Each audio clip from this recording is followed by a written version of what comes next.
কোনো হিটম্যান তার safe exit এবং পরবর্তী সময় তার নিজের জীবনের রিস্ক হবে এমন কোনো হত্যাকাণ্ডে সে অংশগ্রহণ করবে না।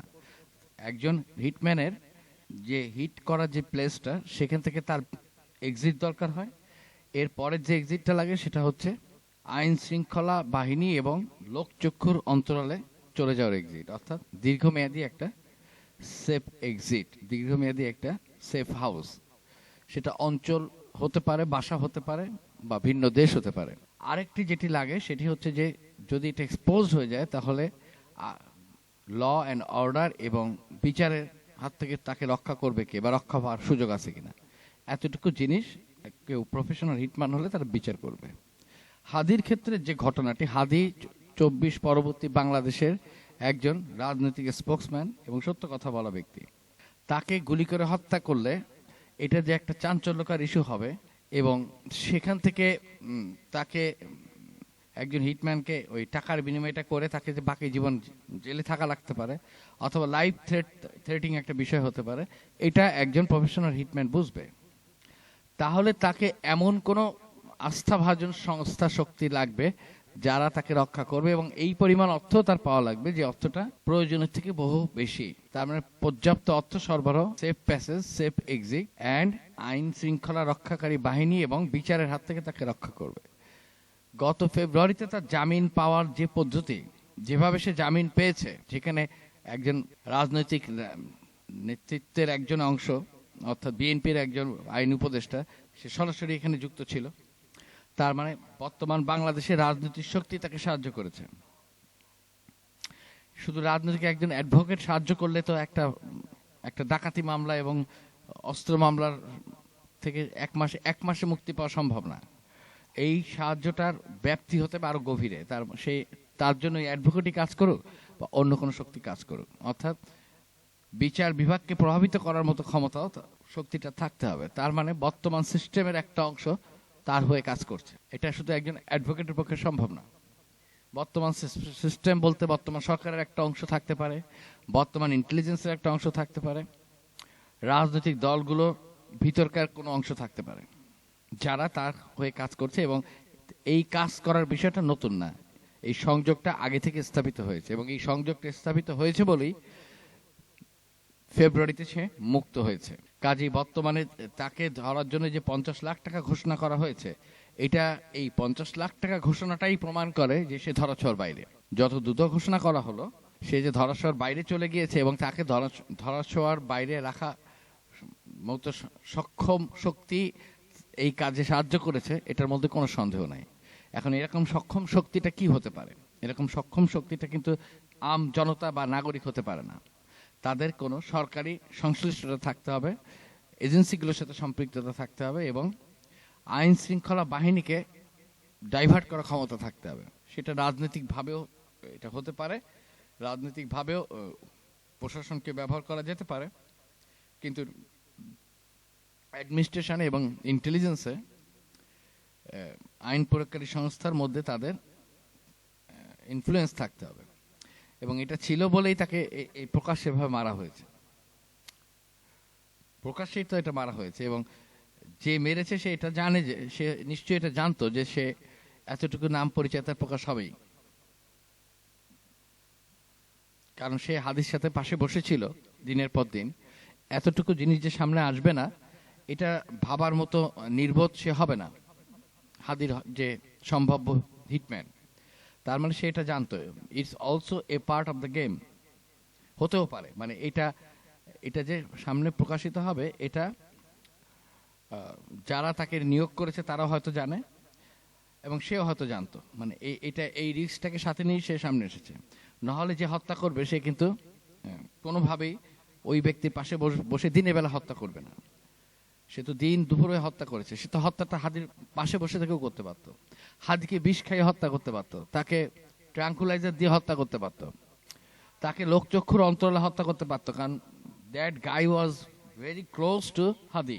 প্রশ্নটা তখন আসে যে তাহলে হত্যাটা এরকম প্রকাশ্যে রাস্তার মধ্যে দুপুর বেলা কেন করা হলো? যার ফ্রি অ্যাক্সেস আছে সে তো যে কোনো সময় হাদিকে মানে লোকচক্ষুর অন্তরালে মারতে পারতো। এটাও কিন্তু একটা গুরুত্বপূর্ণ প্রশ্ন। সিন্ডিকেটকে আমরা জীবিত গ্রেফতার দেখতে চাই। ওসমান হাদি ভাইয়ের নিরাপত্তা সহ সকলের নিরাপত্তা জোরদার করেন। অনেক কষ্ট করে ধৈর্য ধরে আছি আমরা, কিন্তু সেটা বেশিক্ষণ পারবো না। জুমা জুলকারনাইন সাহেবের তথ্য ডিবাঙ্ক করার পাশাপাশি আরেকটি গুরুতর অভিযোগ তুলেছেন। তার মতে আইন শৃঙ্খলা বাহিনী সঠিকভাবে কাজ করছে না, তাই আসামিরা এখনো গ্রেফতার হয়নি। এই একই কথা বলছেন আরো অনেকেই। বিশেষ করে গতকাল রাতে উত্তরায় 2 জুলাই যোদ্ধাকে আহত করার পর এ প্রশ্ন ব্যাপক হারে জনগণের সামনে এসেছে। হাদির ঘনিষ্ঠ ডক্টর শাহজালাল বলছেন, ওসমান হাদির শুটারকে ধরতে যেসব অফিসাররা মাঠে আছেন তাদের একাধিক ব্যক্তি নাম প্রকাশ না করার শর্তে ইনকিলাব কর্মীদেরকে জানিয়েছেন শুটার সীমান্ত পেরিয়ে ভারতে পালাতে পারেনি। বাইকে করে শুট করার পরপর মাত্র 3 থেকে 4 ঘন্টায় ঢাকা থেকে বেরিয়ে বর্ডারে চলে যাওয়াটা এতটাও সহজ না আসলে।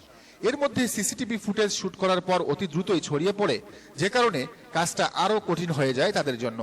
একটা ব্যাপার মাথায় রাখবেন, যারা এখন বিরাট বিরাট গোপন তথ্য সরবরাহ করছে, মানে জুলকারনাইন সাহেরা, তারা কেউ এই তথ্যটা আগে জানাতে পারেনি যে ওসমান হাদিকে শুট করা হবে।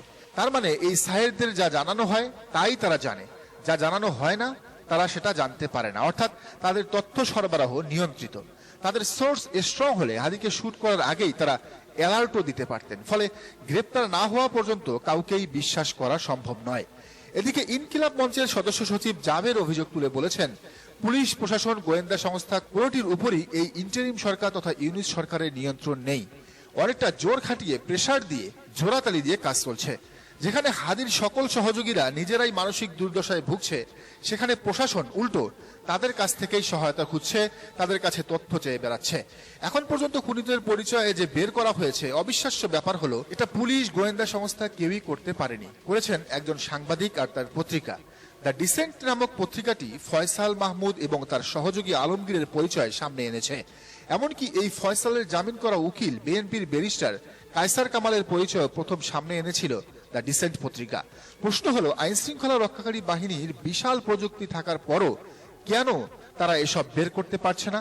নাকি বের করার কোনো ইচ্ছা আসলে তাদের নেই? এদিকে দেখেন, ঢাকা বিশ্ববিদ্যালয়ে ফেসিবাদী শিক্ষকদের মিটিং, হাদিকে গুলি, বাসে লেগুনায় আগুন, উত্তরায় জুলাই যোদ্ধাদের কোপানো, এর মধ্যেই জগন্নাথ হলে পতিত ফেসিবাদীরা আর তাদের দোসররা দাড়ি টুপিওয়ালাদের ছবি রাস্তায় আঁকছে। এটার উদ্দেশ্য লীগ সন্ত্রাসীদের থেকে জনগণের দৃষ্টি অন্যদিকে ফিরিয়ে রাখা। একদিকে কেওয়াস তৈরি করে দেশের অন্য কোনো প্রান্তে হয়তো জুলাই যোদ্ধা মারার ফন্দি। দুঃখজনক ব্যাপার হলো, এ ঘটনার সাথে সরাসরি জড়িত ছাত্রদল প্যানেলের জগন্নাথ হলের ভিপি পল্লব বর্মন। বুঝাই যাচ্ছে বিএনপির ইন্ধনেই এমন কাজ করেছে তারা। তো এই বিএনপি আসলে পায়ে পাড়া দিয়ে ঝগড়া করে কি অর্জন করতে চায়?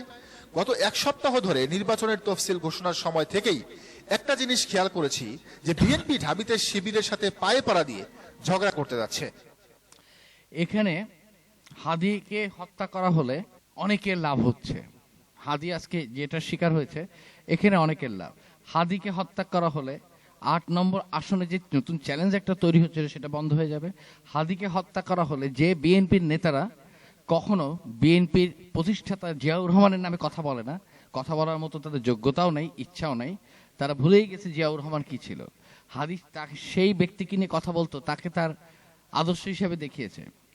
হাদি এদেশের গণতন্ত্র প্রতিষ্ঠা করতে চেয়েছে। হাদি এদেশের সংবিধান, 72 সংবিধানকে বলেছে যে আমাদের বড় সমস্যাগুলোর মধ্যে একটি হচ্ছে 72 সংবিধান, বিএনপি পাল্টাতে চায় না।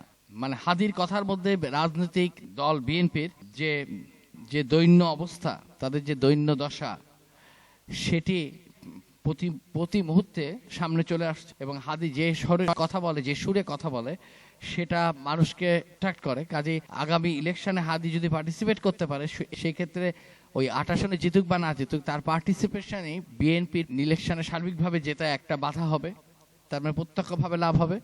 আবার তারা এই বোকামি করতেও পারে। আবার যদি এরপরে কেউ, মানে আরেকটা বিষয় এখানে চলে আসে যে বিএনপিকে ফাঁসানো বা বিএনপির ঘাড়ে চাপায় দেওয়া বা অন্য কোনো রাজনৈতিক দলের ঘাড়ে চাপায় দেওয়া বা এক দল আরেক দলের মধ্যে সংঘাত তৈরি করা, অস্থিতিশীল পরিবেশ তৈরি করার জন্য এটা ইন্ডিয়ান ইন্টেলিজেন্সও করতে পারে। কিন্তু মূল বিষয় হচ্ছে যে যারাই করুক, যে শক্তি জড়িত থাকুক, এখানে কিন্তু সব পক্ষেরই কোনো না কোনো লাভ আছে। ইভেন জামাতও যদি এই কাজটা করে, তাহলে জামাত যেটা করতে পারবে এটাকে দিয়ে বিএনপিকে পচাতে পারবে। জামাত করে বলতে পারে এটা বিএনপি করেছে। কাজে একাধিক অ্যাঙ্গেলে এটা বহুমাত্রিক একটা বিষয়ের সাথে জড়িত। বর্তমানে যারা সব পক্ষের লাভ, কারণ হচ্ছে সব পক্ষই এখানে প্রো বাংলাদেশি না, তারা বাংলাদেশের ডেমোক্রেটাইজেশনের পক্ষে না, তারা আইনের শাসনের পক্ষে না, তারা চায় নেক্সাস তৈরি করে রাখা, আমেরিকায় তৈরি করে যা যে ঘোলা পানি, নোংরা পানি, বিষাক্ত যে পানি, সেই পানিতে তারা নৌকায় বসে নতুন করে মাগুর মাছ ধরবে, আর ওই পানিতে এই দেশের মানুষকে চুবিয়ে মারবে।